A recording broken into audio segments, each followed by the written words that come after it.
This episode is brought to you by State Farm. From your morning podcast to your afternoon playlist, State Farm knows you personalize your entire day, and that's why State Farm helps you personalize your insurance with the State Farm Personal Price Plan. It offers coverage options that help protect what you care about most at an affordable price just for you. Like a good neighbor, State Farm is there. Prices vary by state. Options selected by customer. Availability and eligibility may vary.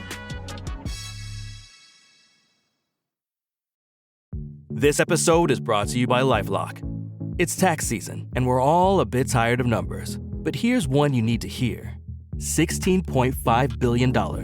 That's how much the IRS flagged for possible identity fraud last year. Now here's a good number. 100 million.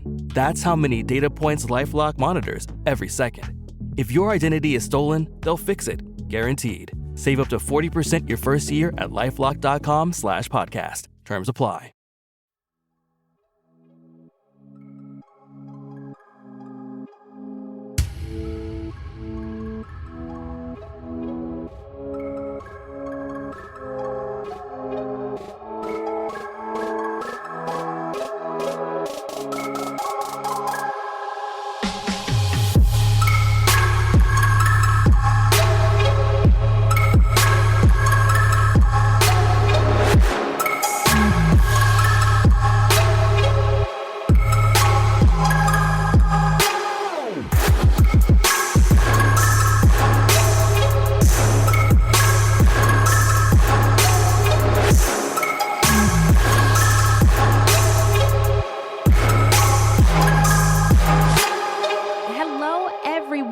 Welcome to a live recording of Fruitloops episode 138. 'Tis the season for scaring the shit out of you. So happy Halloween and thank you so much for listening. Yeah, thank you. And just as an FYI, this podcast contains adult themes and language, and some of the things that we discuss may be disturbing to some listeners. In this podcast, we discuss sexual assault, torture, race, and murder. So listener discretion is advised. Hide your kids. No, Fruitloops is a podcast about true crimes committed by people of color and the victims that we don't hear or know much about. Contrary to popular belief, not all serial killers are straight, cis, able-bodied white dudes. What? No, I'm telling, and I am telling you. Now, there are many well-documented cases of serial killers of color, and Fruitloops is a podcast all about them. We will take deep dives into the fascinating lives and crimes of serial killers and true crimes committed by people of color and the victims that the media and entertainment commonly leave out because the news is racist. Say it with me. Just kidding. Allegedly. And we are Wendy and Beth. She's Wendy, a Black Latinx woman, and I'm Beth, and I just happen to be white. It's not her fault. We're not journalists, investigators, or psychologists. Just a couple of gals interested in true crime. Also, the opinions expressed in this podcast are just that, our opinions. Please send any questions or comments to fruitloopspod@gmail.com or leave us a voicemail at 602-935-6294, and we may feature it on a future episode. Also, our website is fruitloopspod.com, and we use Fruitloops for all our social media. The footnotes for each episode can be found on our website. Plus, check it out for the different ways that you can support the show and become a Fruitloops patron. So, who are we talking about today, Beth? Well, today we're talking about the Texarkana Moonlight Murders, Texas's most infamous unsolved murders. In 1946, an unidentified assailant was stalking and killing the residents of Texarkana. 5 people were killed and 3 were wounded. This story was researched by our new researcher, Maria. Welcome to the Fruitloops team, Maria. Yes, hip hop air horns for Maria. Yeah. Yes, thank you, Maria. So, before we get into it, how you doing? I'm doing good. It's great to be here at She Podcasts Live. Mm-hmm. It's a great event, very organized. Oh my God, the most organized. This is the best live event I've ever been to in my entire life. Yes, it's pretty awesome. So yeah, I'm good. Yeah, agreed. We made it, feeling good. Great to be here live. what else can I say? Besides it being a very well-run event because it's run by women and we do amazing things, we saw javelina last night. Yeah. And I've lived outside of our room. I know.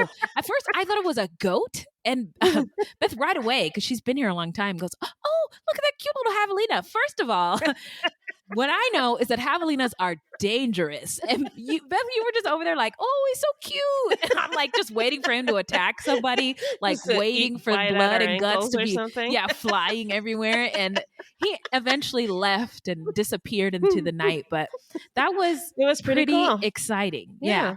Well, normally we would get into the listener letter portion of our show at this point, followed by a sound effect. Here we go. Hello, angels. Thank you. Yes, thank you. Now, as I said, we usually take this time to read some listener letters and thank our Patreon supporters for give them a personal shout out tune. But since we are here at She Podcasts Live, and our patrons also helped get us here, we wanted to thank all of you here and our patrons at home for all the She Podcast possibilities that have come to fruition today. So this song is dedicated to all of you. Are you ready? I'm ready. Okay. It's close to midnight. Something evil's lurking in the dark. We're in pajamas. We see the sight that almost starts your heart. You hear it chord, but terror takes a sign before you make it. Yeah. You call support. They tell you that there's nothing they can do. Try to reboot. 'Cause this She Podcasts Live. And no one's gonna stop us from partying here tonight. Yeah, this She Podcasts, woo-hoo, Podcasts Live. You're fighting for your life inside a killer thriller tonight. Okay, very I off love key, it. Very sorry, but thank you.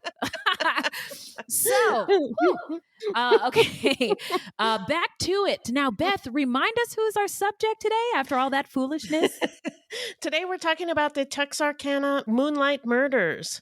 This story inspired the cult classic horror film, The Town That Dreaded Sundown.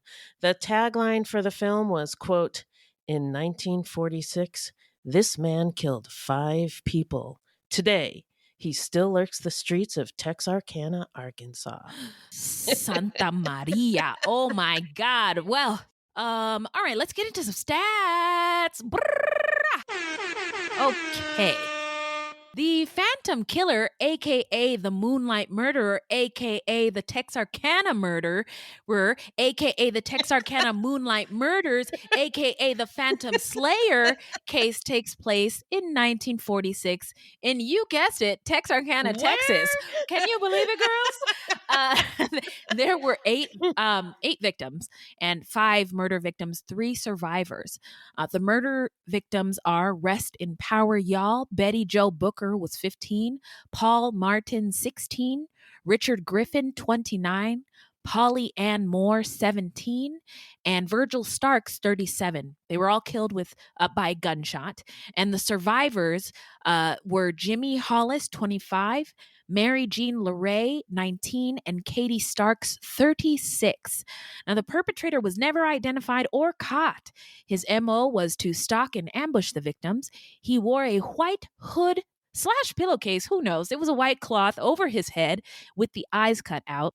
He attacked unsuspecting couples of men and women, and he used a gun he used the gun for it was a multi-purpose gun. He beat people with it, he sexually assaulted people with it, and he shot his victims with it. And only one surviving victim described the perp as black. In any case, it appears that it was a man, and it's impossible to know for sure, but he might still be alive to this day. Yeah. We don't know.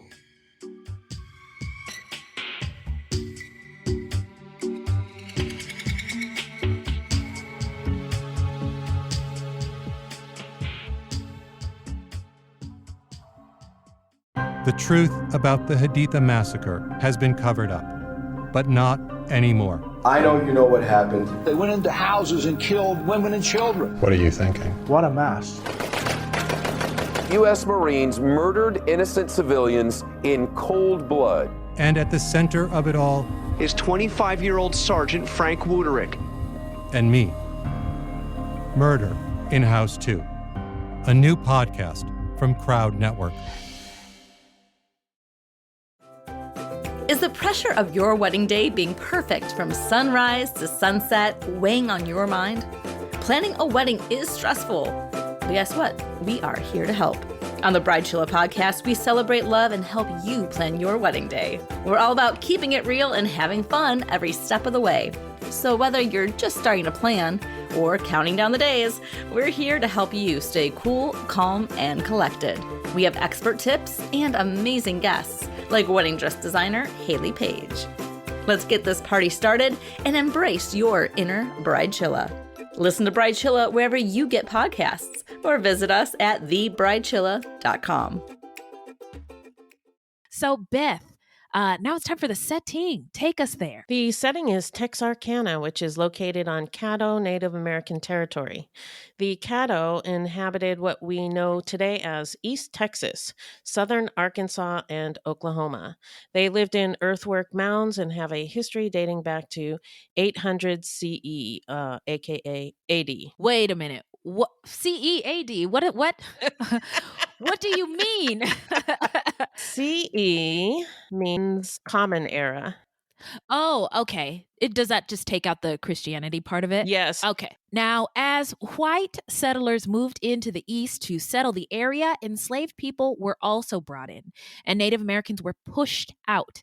By the 19th century, the Caddo had left the area, first living in Louisiana, then later in Texas and Oklahoma. The last of the settlements, Caddo Hadacho Village, was abandoned around the year 1778. Caddo people today speak of themselves as being Caddo Hadacho or Hasina, meaning, quote, our people, unquote. As of 2017, they are approximately 6,000 members strong. The area that would later become Texarkana lay on the Southwest Trail, a 19th century pioneer route that was the primary passageway for American settlers bound for Texas. The Southwest Trail became a major immigration route in the 1820s. By the 1830s, more than 80% of the Arkansas Territory population had entered through that Southwest Trail. Texarkana has an interesting history.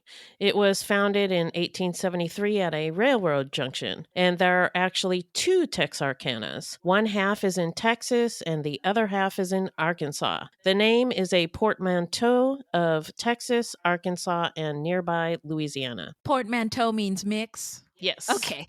These twin cities of Texarkana have their own separate municipalities, but share a federal building that straddles the state line. The only federal building in the U.S. to do so. Wow. Hip-hop air horns. Yeah. It is also located on the aptly named State Line Avenue, a road that follows approximately 11 miles of the Texas-Arkansas state line, dividing the two cities. Texarkana began as a railroad and lumber center and was a junction which connected 9 railway systems. Early on, Texarkana was a frontier boomtown with all the lawlessness that comes with that. There were saloons, gambling halls, and brothels aplenty. In late May 1880, racial unrest, often described as Texarkana's race riot, erupted in Texarkana. It should be noted that this was 15 years after slavery ended and just 3 years after Reconstruction failed. So tension had been brewing for a very long time between black and white folks. And according to newspaper reports, the trouble started as a land dispute between a black man identified only as Dr. Cromwell and a white railroad worker named Connor. Cromwell and Connor owned adjoining land, and Dr. Cromwell, who was black, had built a fence on Connor's property. Connor tore up the fence, and Cromwell responded by attacking Connor with a club. Connor's wife heard the attack and ran out to give her husband a gun. Connor shot at Cromwell and missed, and Cromwell escaped. He was later arrested, but was freed on bond. So the next day, Cromwell was accused of attacking Connor's wife. Where the hell did that story come from? Quote, tearing her clothing literally off, unquote. But her screams roused the neighbors and he fled. He was again arrested, and the sheriff, fearing trouble, hid him in an unknown location. So welcome to Culture Corner. This is a racist tale as old as time.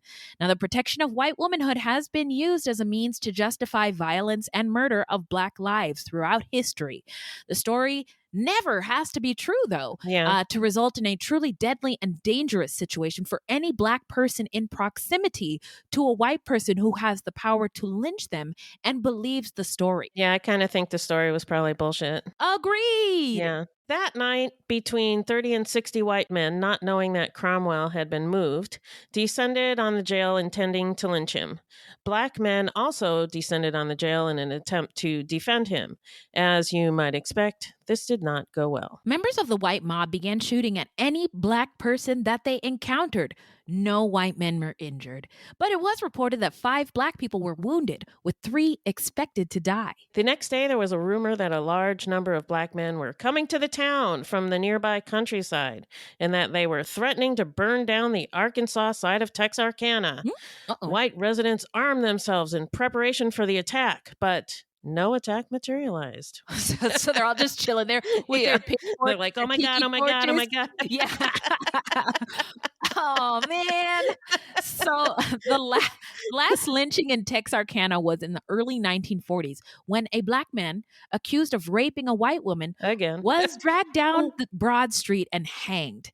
Another thing that should be mentioned about this constant story that never has to be true, but is used often in before the incitement of violence, is that white men are also afraid that Black people will do to them what they have done to other people. So just let that sink in. But anyway, so the FBI investigated this, but surprisingly, or not, the murderers were never publicly identified. In the 1940s, the population of Texarkana was estimated to be around 17,000 people, with almost half the population being Black citizens. Between 1940 and 1950, the town's population boomed due to the production of bullets at the Lone Star Army ammunition plant for World War II efforts, creating jobs. But Texarkana was segregated. Separate schools had been established for Black and white students on both sides of the state line, with Black schools adhering to rules and budgets set by school boards with no Black members. So Jeez. How can you govern us? How can you without letting us be a part of these conversations? So Texas also operated this, but boy, oh boy, Texas. Am I right? Yeah. So Texas also operated the city's only higher education institution, Texarkana Junior College, which only served white students. In 1952, 2 years before Brown versus Board of Education, 9 Black students from Dunbar High School sued Texarkana College, claiming their admission to the college was denied solely because of race. The suit was dismissed in 1955, nearly a year after the Brown v. Board of Education U.S. Supreme Court decision.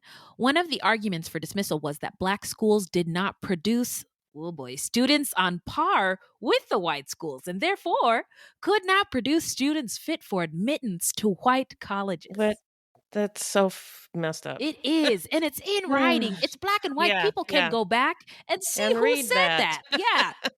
That decision was nullified and reversed on appeal, but it wasn't until September 10th, 1956 that Black students first attempted to enter the campus. As the 2 lone Black students attempted to enter the building, they were continuously blocked as a crowd of white people formed a wall between them and the entrance. All they wanted to do was go to school and get an education. Pretty benign, unwarranted of such violence and anger. Yes. Now, the white people hurled racial insults and began to threaten violence. So the 2 students left. 4 Texas Rangers and 2 local police officers were present, but would not escort the students into the school because, quote, Rangers were under strict orders to stay out of the integration dispute. Shouldn't have been a dispute because the Supreme Court said, fuck out of here. So the two students never came back. And it wasn't until June 12th, 1963 that Texarkana College was officially desegregated. Here's a fun fact about Texarkana. Ooh. Composer and pianist Scott Joplin, a.k.a. the King of Ragtime, grew up in Texarkana.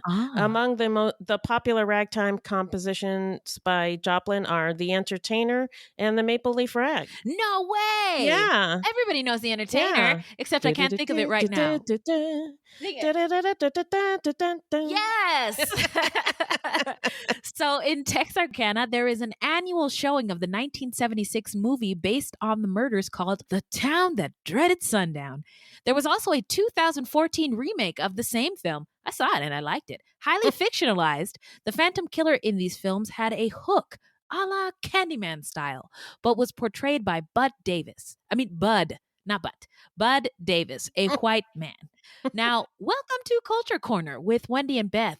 The Town That Dreaded Sundown is an ironic and interesting name for a serial murder case that took place in Texas in the midst of Jim Crow. Yeah. A sundown town is an all-white municipality or neighborhood in the United States that practices a form of racial segregation by excluding non-whites via some combination of discriminatory laws, intimidation, or violence. I'm doing a commercial for it. The term came from the signs posted that colored people had to leave by sundown.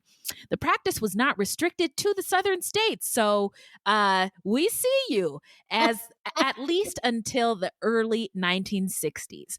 Northern states could be nearly as inhospitable to Black travelers as states like Alabama or Georgia.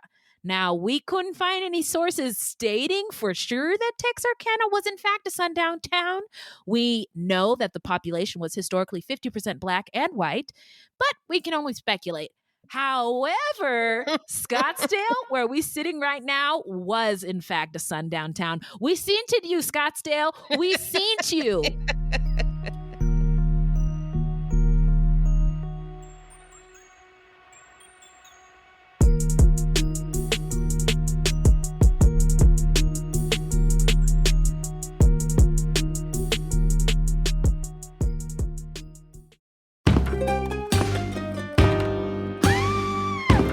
Hi, I'm Sean McCabe. And I'm Carrie McCabe. We are, well, married, obviously, but we're also obsessed with the darker side of things. True crime stories, alien abductions, poltergeists.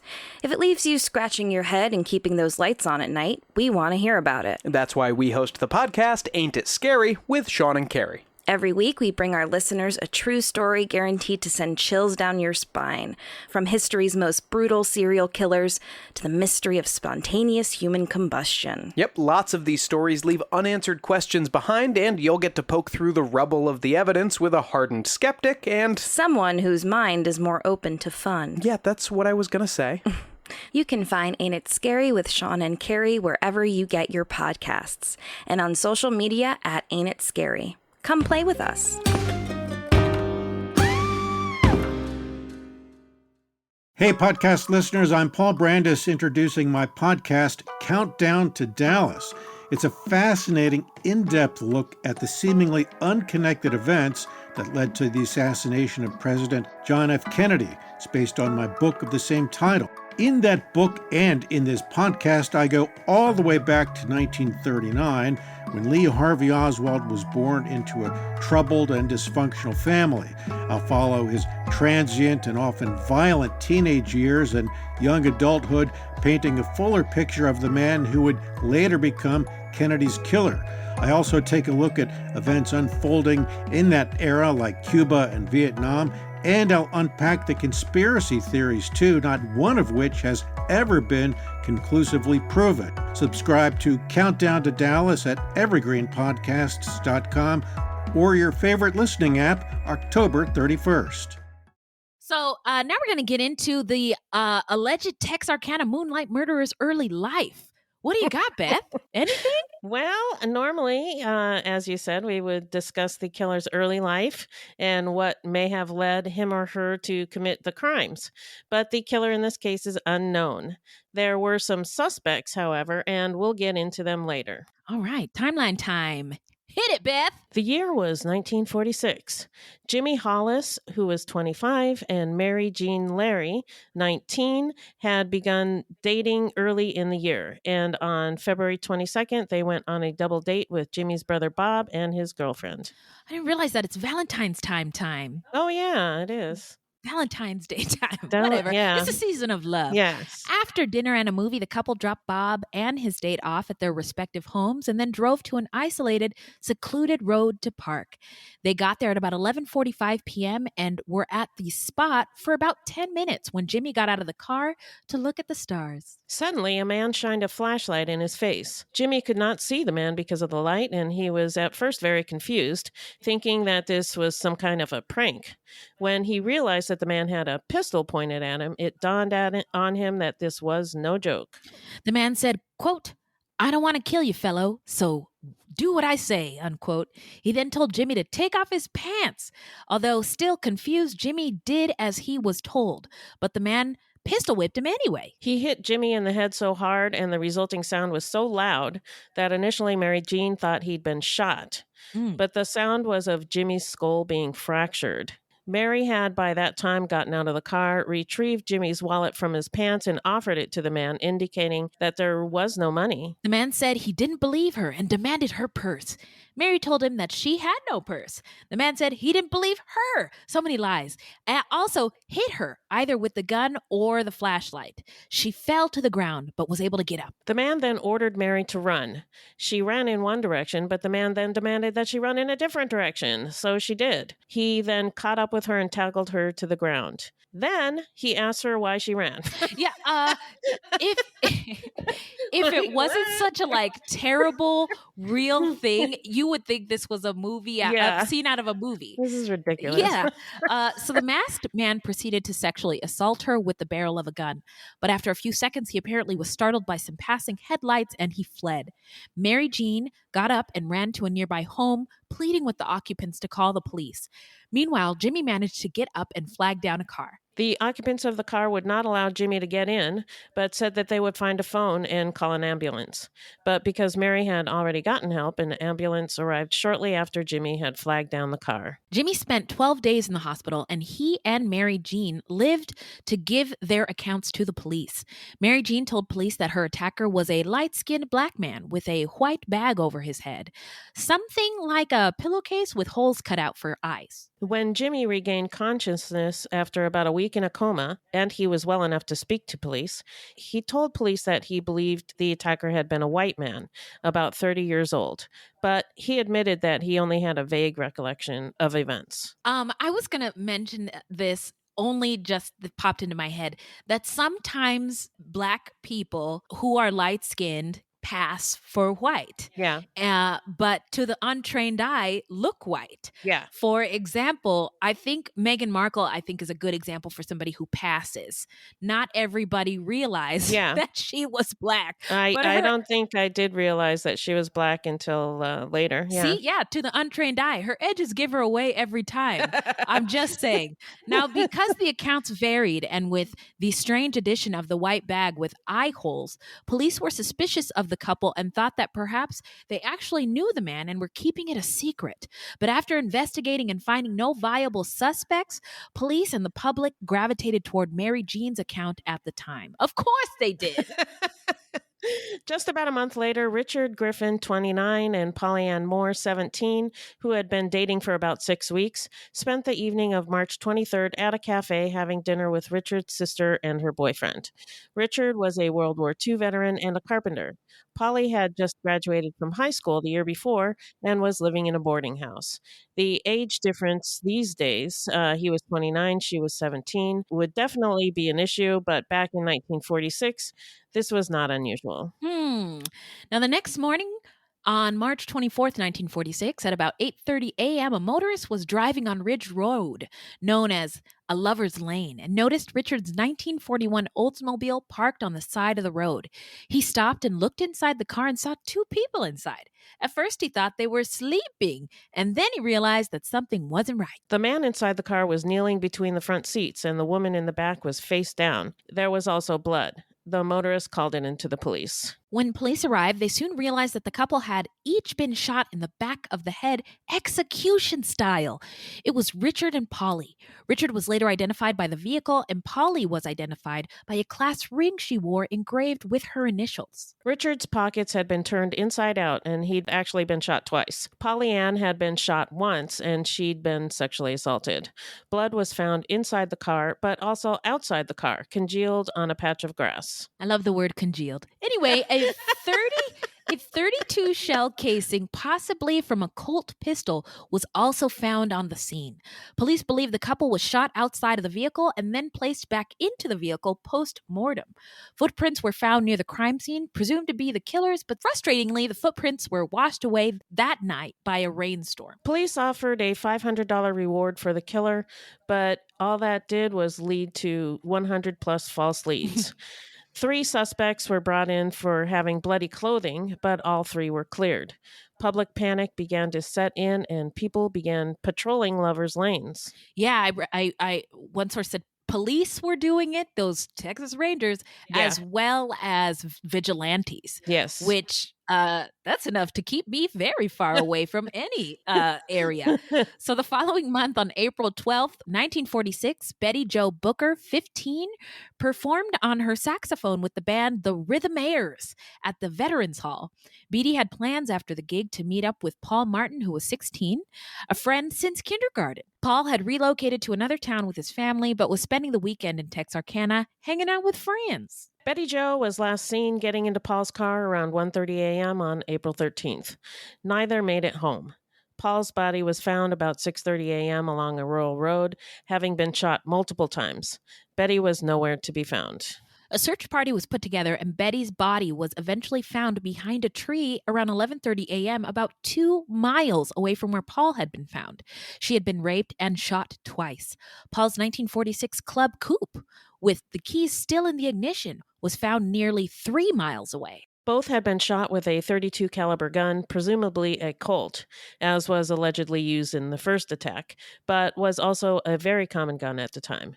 Betty's saxophone was missing. It was thought that the killer had stolen the saxophone, and a man who tried to sell a saxophone about a week later in a music store in Corpus Christi became a suspect. He was arrested and found with bloody clothing, but no saxophone. He was later cleared. Several months later, the saxophone was found in the woods nearby where Betty's body had been found. After Betty's and Paul's murders, the community really began to freak out. Rumors and gossip flew, which hindered the investigation. The reward for a suspect was raised to $1,700, and that's like $25K in today's dollars. Groups of vigilantes prowled through the neighborhoods. Fun. Yeah. Nope. It's not fun. It's like January 6th, but in your own house or neighborhood. Yeah. Now, when men were away, women would stay at the Hotel Grimm in downtown Texarkana for mutual safety. People started to buy guns and create their own lock systems. The Texarkana Gazette gave the masked murderer the name the Phantom Killer. Less than a month later, on May 3rd, 1946, Katie Starks, who was 36, went to bed early and was lying in bed trying to sleep. Her husband, Virgil Starks, who was 37, was sitting in the sitting room listening to a radio show. Katie had just asked Virgil to turn down the radio when she heard the sound of glass breaking and went back to the living room. She found Virgil in his chair bleeding, having been shot twice through the window in the living room. Katie was trying to get to the phone to call for help when she was also shot twice. As she heard someone trying to enter the home through the back window, Katie escaped through the front door with a bullet stuck under her tongue, having broken her jaw and splintering several teeth. She managed to get to a neighboring home for help, and she survived. Virgil, unfortunately, did not. Katie's survival story is quite harrowing. I just, wow. Yeah. WOW, sis.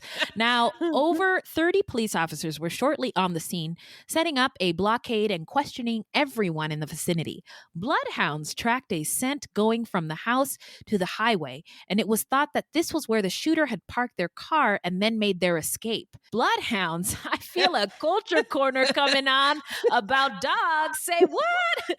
There is sort of this black conspiracy theory that dogs are racist. And it's true that humans have employed dogs as partners and protectors for millennia. But there is an extensive historical use of dogs against racial minorities or ethnic minorities, including during slavery, dogs were used to hunt escaped slaves. Dogs may not be racist, but they've been used in a racially biased, violent manner. So in the context of Texas, plus Jim Crow South, and the employment of bloodhounds speaks to how terrified white folks were because there were people being murdered senselessly, of course. But it also speaks to the terror that not one source we used has stated inflicted on the Black residents as a result of their fear, of the fear felt by white people in their community. Yeah. Police were reluctant to link this last crime to the previous attacks due to the nature of the location and age of the victims.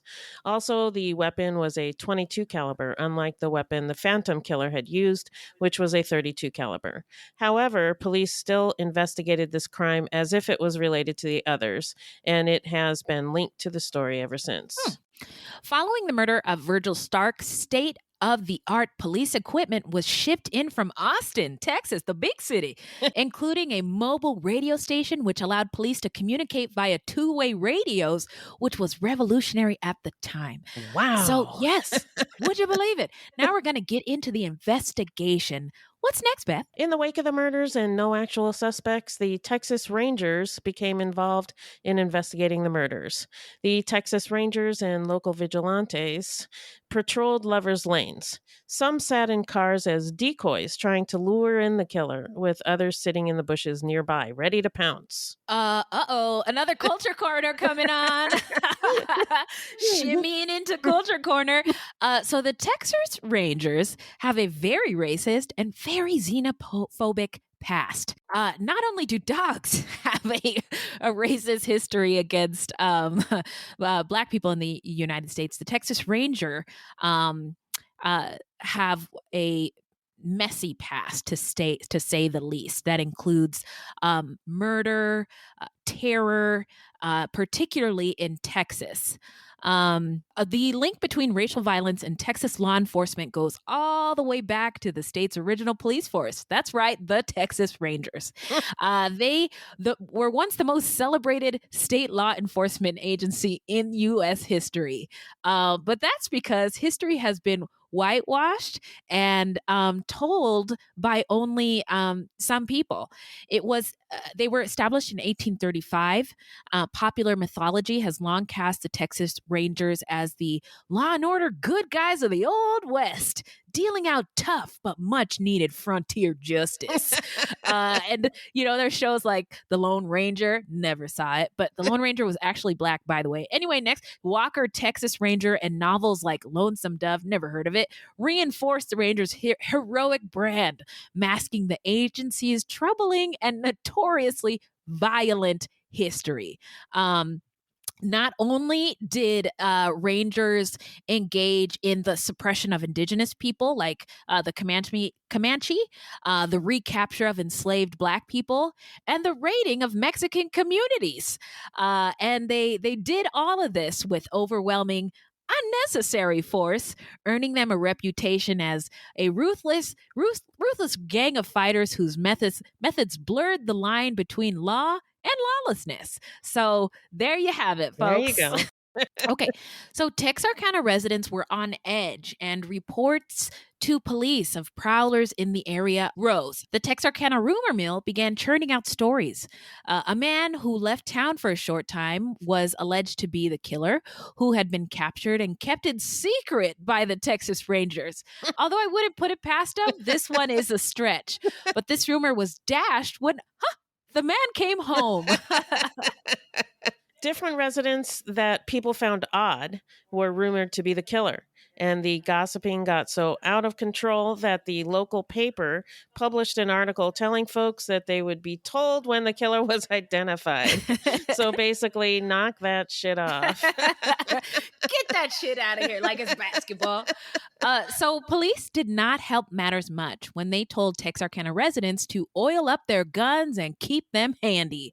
Do people in Texas do that automatically now? I don't know. Is that Texas-ist? So this resulted in some shootings and random gunshots heard throughout the town. To make matters even more confusing, at least 9 men made false confessions to the murders. Yeah, maybe the false confession thing is a thing for another day, but yeah, that's unfortunate. Okay. Police only had a few suspects and theories. A former German prisoner of war who allegedly threatened several nearby residents became a suspect but was cleared. Months went by and the killing stopped. By October of 1946, the Rangers left town. Good riddance. So the FBI also left town, leaving the investigation in the hands of the local police. The only survivors provided scarce information about the killer. Jimmy Hollis thought he was white. Mary Jean LeRae thought he was black. And Katie Starks never saw her attacker. Dr. Anthony LaPala, a psychologist at the Federal Correctional Institution in Texarkana, was asked to provide a criminal profile for the killer. Among other things that he said was that he believed that the killer was white because, he stated, quote, "In general, Negro criminals are not that clever," unquote. Ooh, but they didn't know about Fruit Loops.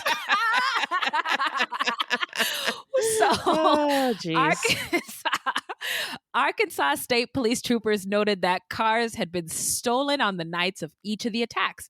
One of the cars was located on June 28th, 1946, in a parking lot. Police stopped. That was just really funny. I'm sorry. Police staked out the car only to find the person returning to it to be a woman named Peggy Swinney. Her husband, Ewell Lee Swinney, who was 29, then became the prime suspect in the Texarkana Moonlight Murders. He had a record, and his wife, Peggy, provided police with statements about how her husband was involved in the murders, and some of the information would have only been known to police. But Peggy, the Schuyler sisters. So Peggy kept changing her story, and Ewell Swinney refused to give any statements. Ewell Swinney said he was innocent, and his wife recanted her confessions eventually. Peggy, as his wife, could not be made to testify against him. The only evidence police had on Swinney was his wife's statements, and she was deemed an unreliable witness anyway. So all of the murder charges against Swinney had to be dropped. But because he was a repeat offender for car thefts, he was sentenced to 30 years to life for those offenses. Whoa. Trigger warning for suicide. Please leave the room or stop listening or fast forwarding. Cover your ears. Cover your ears, please. Protect yourselves. Take care of yourselves.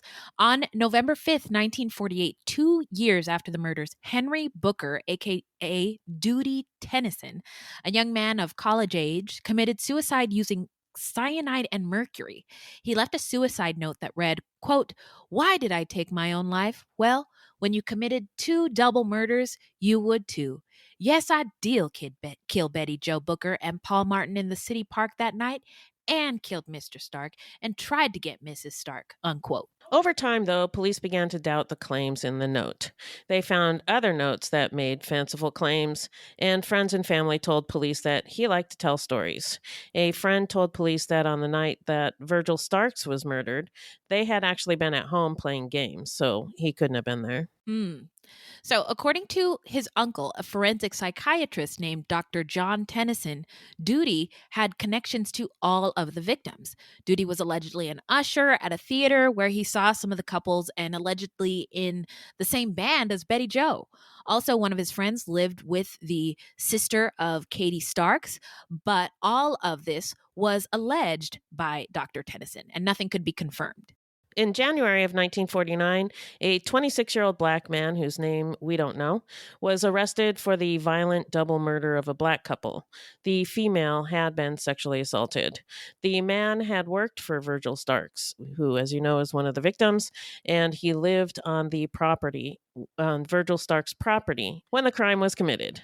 So, although suspected, he was never charged with the Texarkana Moonlight Murders, but the man confessed to the murder of the black couple and the sexual assault, and he was sentenced to life imprisonment for those crimes. Some people believe that the Zodiac Killer and the Phantom Killer are one and the same. The Zodiac Killer is also an unidentified serial killer who plagued the San Francisco area in the 60s and 70s. Both were serial killers who mainly killed by shooting.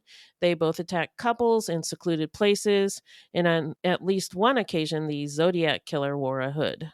No matter what era, society, people just love a good serial killer story. Am I right? Whether it's in Texarkana or in the Bay Area in the 60s or 70s. So now we're going to get to where are they now? I'll tell you. Jimmy Hollis recovered from his skull fractures. He went on to marry and have 7 children. Wow. He obtained his Master of Science and was rumored to be working for NASA in Houston, Texas at the end of his life. He passed away in his sleep at age 54. Mary Jean Larry did not fare so well. She suffered from what we now know as PTSD and ended up living in Billings, Montana, where she died of cancer in 1965 at the age of 38. Katie Starks eventually remarried and became Katie Starks Sutton. She died at the age of 84 in 1994 and was buried next to her husband, Virgil. She was one of the last living victims involved in this case. Ewell Swinney was eventually paroled in 1973, and he died in 1994. In 2020, the FBI released declassified information related to this case, causing a resurgence of interest. There are about 1,000 pages of information related to this case on the FBI website in no particular order. Girl, it's a mess. Now we're going to get into what we think. We don't know who it is, so I don't know if we can talk about what we think made him snap, as well as our takeaways. So what do you got, Beth? Yeah, so I was going to say, without knowing who the perpetrator was, it's hard to say what motivated this killer. Mm-hmm. But just going on the facts of the crimes, there was definitely a sexual motive.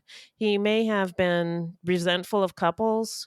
David Berkowitz, the son of Sam Killer, also focused on couples, and he at one time said that his motivation was getting, quote, revenge on a world that he felt had rejected and hurt him, unquote. So maybe couples were a trigger. I don't know. And I thought it was interesting how the killer made the male victim take off his pants. Yeah. I don't really know what that was about, except for maybe it made he was subduing.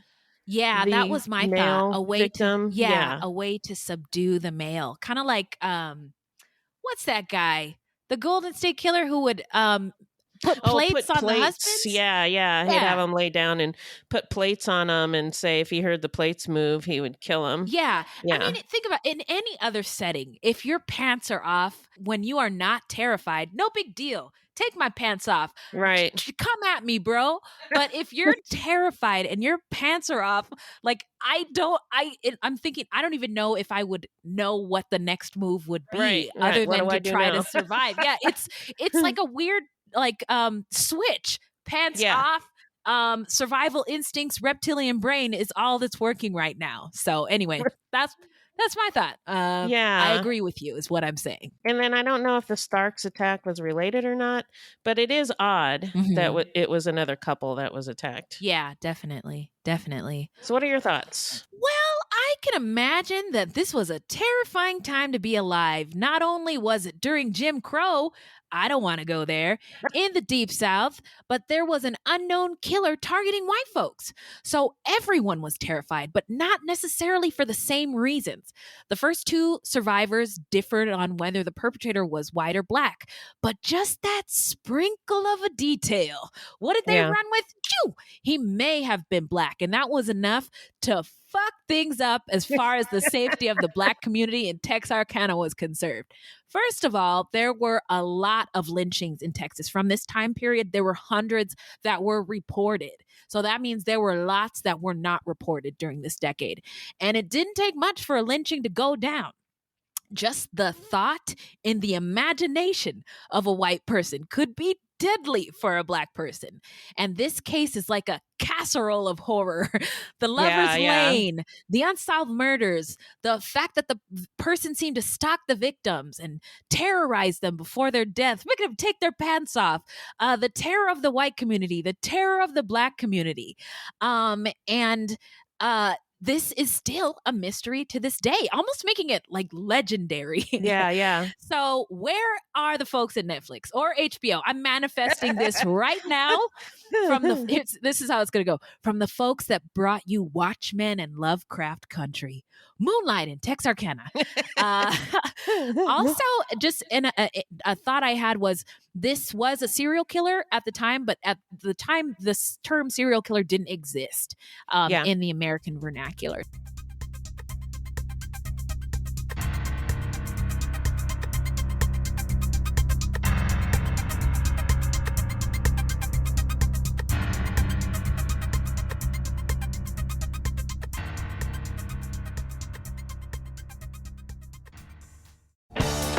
Still getting around to that fix on your car? You got this. On eBay, you'll find millions of parts guaranteed to fit. Doesn't matter if it's a major engine repair or your first time swapping your windshield wipers.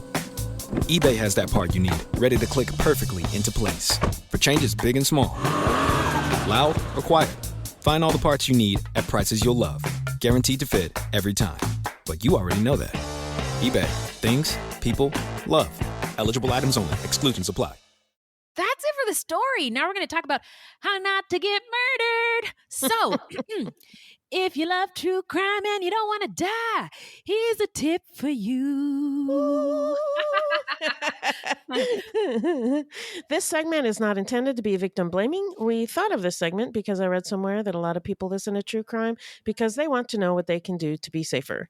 This is not meant to blame the victims. It's just learning from other people's experiences. So I thought of these ones after looking into this case, and basically an emergency exit plan should be in place always, in every scenario, in your head, in a public space. Where are the exits? But lastly, if you park somewhere, make sure you are parked in a fashion so that you can get the fuck out right away if you need to, quickly, with as much ease as possible. Reverse into those spots, ladies. Great idea. Reverse into the spots. I think this might have been a very different story if the folks did that. So, wow. Good tip. Thank you. Now it's shout out time. We're going to shout out any content by or about any othered or marginalized folks or any true crime goodies. So I just wanted to shout out House of Secrets, the Burari deaths on Netflix. This show's wild. Have you heard of it yet? Yeah. Okay, so it's about the deaths of 11 family members in Delhi. And it looks like it's a suicide because everybody's hanging, but could it have been a murder or something else? We don't know. I actually still don't know. I mainlined the first few episodes, but I don't know what happens in the end, but it's riveting. Huh? Yeah. Okay. What do you got? So I wanted to shout out the podcast Legally Judgy. Ooh, we got to connect with them. Can't forget that. Yeah. Lawyers Alexa and Nicole talk about legal issues in pop culture. And I apologize, but I don't know which is which, but one is a white lady and the other is a woman of color. And it's really fun and funny. So give it a listen. Color me subscribed. Oh, well, shoot. That's it for today, Beth. This has been fun. Yeah. Thank you all of you here at She Podcast for indulging us. Yes. For listening to us, for rocking with us. And since that's it, let's, Beth, tell the people where they can find us from here on out. Our website is fruitloopspod.com. Our Facebook page is Fruit Loops Pod, and our discussion group is Fruit Loops Pod Discussion on Facebook. We are also on Twitter and Instagram at Fruit Loops Pod, and links to our sources will be in our footnotes. If you want to support the show, you can send us a donation on the Cash App. Just Google Fruit Loops Pod Cash App, or you can become a monthly patron through Podbean. This will help us pay for things like our website and pod hosting. There's no minimum and no commitment. Even $1 would help. And as always, we have merch for sale on our website. That is all correct. Now, this is a weekly podcast and new episodes drop every Thursday. So until next time, look alive, y'all. It's crazy out there.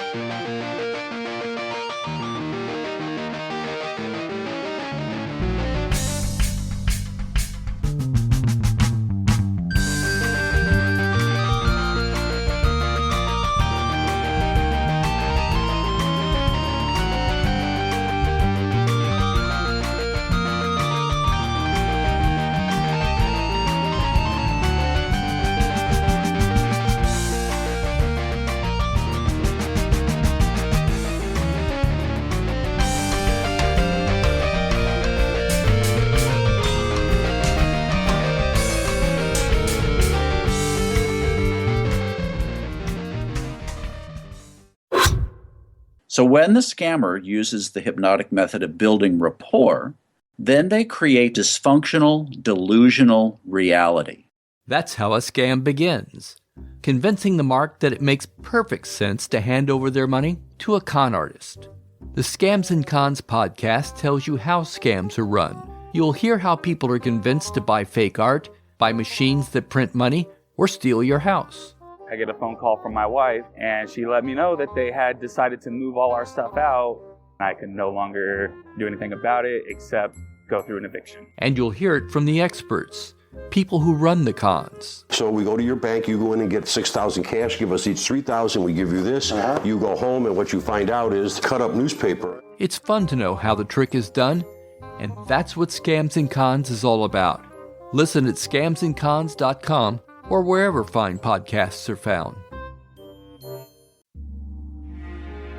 Ohio is a land of mystery, from missing shipwrecks and lost treasure beneath her surface to strange phenomenon slicing through her skies.